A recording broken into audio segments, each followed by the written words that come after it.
ప్రాజెక్టులు కట్టేసి పనైపోయిందని చేతులు దులిపేసుకుంటే సరిపోదు. వాటిని ఎప్పటికప్పుడు తనిఖీలు చేస్తూ నిర్వహణ చేస్తేనే వాటి ఫలాలు ప్రజలకు అందుతాయి. కానీ సంగం బ్యారేజీ విషయంలో మాత్రం అధికారుల తీరు అందుకు విరుద్ధంగా ఉంది. అధికారుల అలసత్వంతో నెల్లూరు జిల్లా ప్రజలకు వరప్రదాయినిగా ఉన్న జలాశయం భద్రత గాల్లో దీపంలా మారింది. కనీస నిర్వహణ లేక క్రస్ట్ గేట్లు తుప్పుపట్టిపోయాయి. ఇదే పరిస్థితి కొనసాగితే వరదల సమయంలో పెద్ద ముప్పు తప్పదంటూ పరిసర ప్రాంతాల ప్రజలు, రైతులు కలవరం చెందుతున్నారు.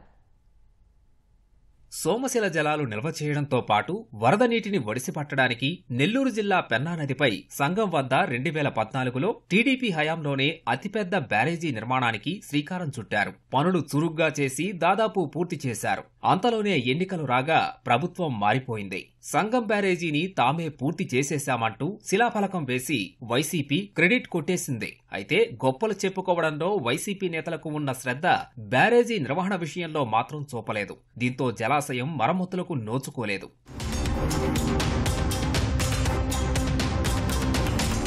సోమశిల ప్రాజెక్టు నుంచి వచ్చే నీటిని తట్టుకునేలా 54 క్రస్ట్ గేట్లు ఏర్పాటు చేశారు. వరదల సమయంలో వచ్చే ప్రవాహాన్ని గేట్ల ద్వారా నెల్లూరు బ్యారేజీకి, అక్కడి నుంచి సముద్రంలోకి పంపిస్తారు. వరద నీరు గ్రామాల్లోకి వెళ్లకుండా నిరోధించడానికి ఈ గేట్లు ఎంతో కీలకం. కానీ నిధులు రాలేదంటూ ఇరిగేషన్ అధికారులు గేట్లకు మరమ్మతులు చేయలేదు. కనీసం గ్రీజ్ కూడా పోయక తుప్పుపట్టి విరిగిపోయే పరిస్థితికి దాపురించాయి.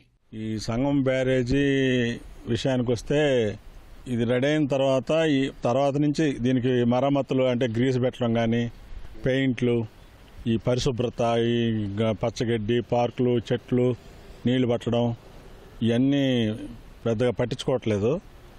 కాబట్టి ఈ విధంగా మెయింటెనెన్స్ లేకుండా వదిలేస్తే బ్యారేజీ క్రమేణా శిథిలావస్థకు చేరుకునే ఇది ఉంటుంది. 2022లో ఈ బ్యారేజీని ఓపెన్ చేశారు. ఓపెన్ చేసిన తర్వాత ఈ బ్యారేజీని సరిగ్గా పట్టించుకోకుండా క్రష్ గేట్లు తుప్పుపడుతున్నాయి. దీనికి సరైన స్టాఫ్ లేరు. ప్లస్ మన ఫ్లడ్ ఇప్పుడు అక్టోబర్ నుంచి నవంబర్ ఫ్లడ్ వచ్చే అవకాశం ఉంది. కాబట్టి ఆ క్రష్ గేట్లకి పెయింట్ వేసి కొంచెం మరమ్మతులు చేసి ముందు జాగ్రత్త చేయకుండా ఉంటే అనుకుంటే పూర్తిగా దెబ్బతింటాయి. సరైన స్టాఫ్ నియమించి ఇప్పటి నుంచే ఈ బ్యారేజీకి అవసరమైనటువంటి మరమ్మతులు చేసి మెయింటెనెన్స్ చేయాలి పూర్తిగా. బ్యారేజీకి ఏర్పాటు చేసిన గేట్లను కనీసం 6 నెలలకొకసారైనా పరీక్షించాలి. కానీ 2 ఏళ్లుగా అధికారులు అటువైపే చూడటం లేదు. ఇలాగే నిర్లక్ష్యంగా వ్యవహరిస్తే వరదలొస్తే గ్రామాలకు ముప్పు తప్పదని ప్రజలు ఆందోళనకు గురవుతున్నారు. ఈ సంగం బ్యారేజీ పరిస్థితి గత ప్రభుత్వం చేసిన తప్పిదం వల్ల కొన్ని పనులు అసంపూర్తిగా ఆగిపోయి ఉన్నాయి. అదనంగా ఇక్కడ నుంచి హైవేకి కనెక్ట్ చేసే రోడ్డు ఒకటి, పల్లిపాలెం మీద హైవే కనెక్ట్ చేసే రోడ్డు ఒకటి, మొత్తం 75 కోట్ల రూపాయలతో ఇక్కడ ప్రపోజల్ పంపించడం జరిగింది.